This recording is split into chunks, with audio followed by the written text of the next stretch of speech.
नमस्कार, मैं हूँ सच्चिदानंद वशिष्ठ। पहली बात तो ये है कि मीन राशि का शारीरिक और व्यापारिक जो है परेशानियां बढ़ सकती हैं।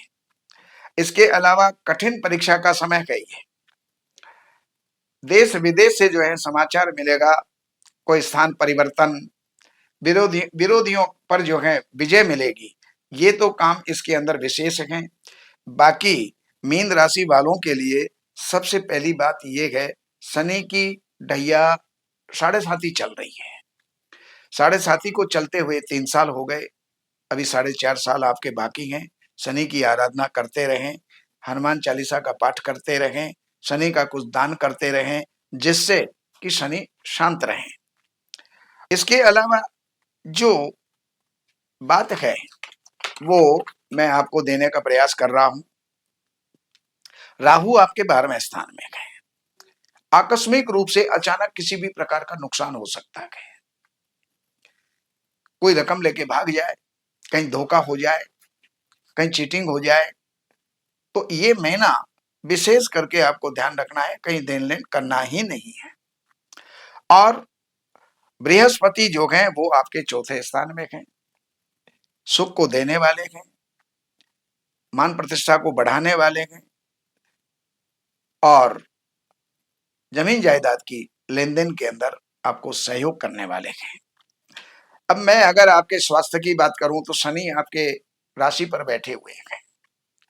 आलस्य, प्रमाद, क्रोध, जिद, ये आपको परेशान करेंगी। उसके कारण से कई बनते हुए कार्य आप बिगाड़ लेंगे। तो अपने इन दुर्गुणों के ऊपर आपको कंट्रोल करना होगा। घर परिवार के अंदर माहौल अच्छा रहेगा, भाई और मित्रों के साथ में तालमेल अच्छा रहेगा, प्रॉपर्टी का लाभ होगा, वाहन भी कोई खरीदा जा सकता है। पढ़ाई वालों के लिए अच्छा समय है, उसका सदुपयोग करें। शत्रुओं का निवारण होगा, रोगों का निवारण होगा, कर्जे कंट्रोल में आएंगे।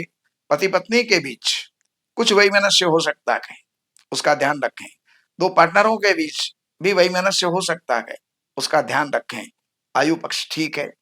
भाग्य में आपके जो है, भाग्य और कर्म के अंदर,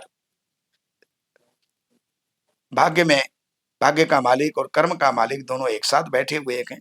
कोई एक ऐसा चांस भी आपको मिल सकता है कि अकस्मात आकस्मिक रूप से आपको जो है कुछ राजयोग बन जाए, या राजा की कृपा हो जाए, राज्याधिकारी की कृपा हो जाए, तो उससे जो है आपको लाभ हो सकता है। लाभ का क्षेत्र आपका बढ़िया है, लेकिन खर्चों के प्रति आपको ध्यान रखना होगा। कहीं भी किसी भी प्रकार की चीटिंग आपके साथ में हो सकती है। अब मैं आपको दैनिक राशि फल देने का प्रयास कर रहा हूं।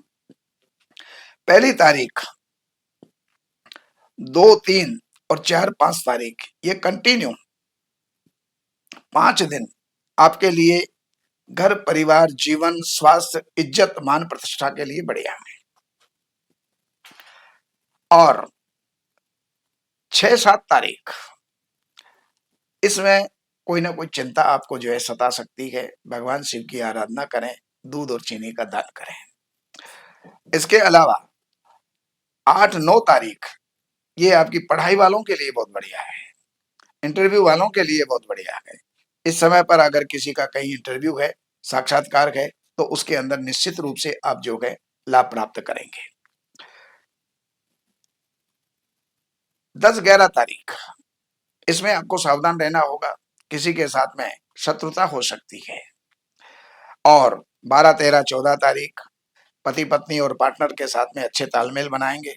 लेकिन 15, 16 तारीख आपके स्वास्थ्य के लिए जो है कुछ नाजुक रहेगी, तो कहीं लंबी यात्रा ना करें और उस समय पर कोई नया कार्य प्रारंभ ना करें। 17, 18, 19 तारीख, 20, 21, 22, 23, 24 तारीख, ये जो 8 दिन हैं, ये आपका एक अवसर लेकर के आए हैं। इस अवसर का लाभ उठाना आपका काम है। जितने भी रुके हुए कार्य हैं, इस समय पर आप पूरे कर लीजिएगा। आपको ईश्वर की सहायता मिलेगी, ग्रहों की सहायता मिलेगी और आप आगे बढ़ेंगे।